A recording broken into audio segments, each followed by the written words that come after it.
मी तुषार देशमुख. नमस्कार, good evening.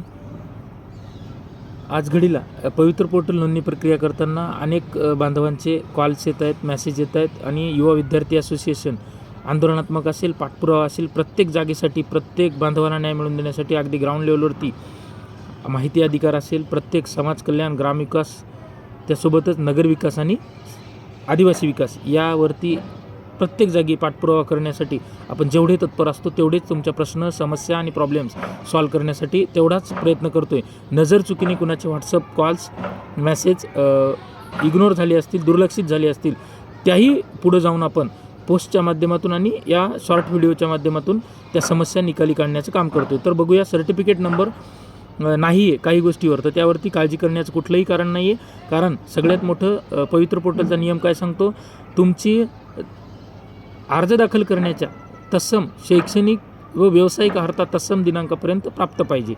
तर त्यामुळं तुमचा सर्टिफिकेट नंबरचा असा कुठलाही मोठा इश्यू नाही आहे. तुम्ही अपात्र होणार नाही आहेत.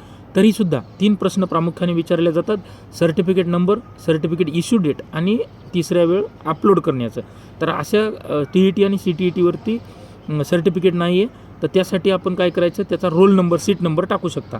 आणि दुसरी बाब, 10th म्हणजेच 10वी, 12th, 12वी आणि ग्रॅज्युएशन, पोस्ट ग्रॅज्युएशन, पदवी आणि पदव्युत्तर ह्यावरती तुम्हाला एक बॉक्स साईज आपल्या सर्टिफिकेट जो असतं, तर त्यासाठी सर्टिफिकेटच्या राईट साईडला वरती कॉर्नरला आणि सर्टिफिकेटच्या लेफ्ट साईडला खालती कॉर्नरला बारकोड आणि आउटवर्ड नंबर असतो.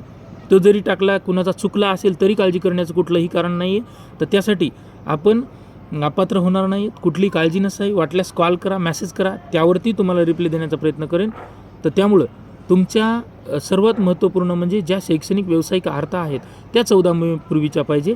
बाकी गोष्टी तुमच्यासाठी आपण सांगण्याचा प्रयत्न करतो आहे आणि त्या गोष्टी इतर 2 गोष्टीचा कुठलंही काळजी करण्याचं कारण नाही. तर ह्या माहितीसाठी आपण सर्टिफिकेट नंबर टाकत असताना ही काळजी घ्यायची, सीट नंबर किंवा रोल नंबर अपलोड करू शकता.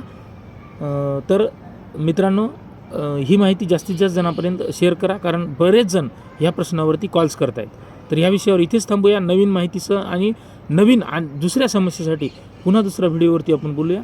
तोपर्यंत धन्यवाद.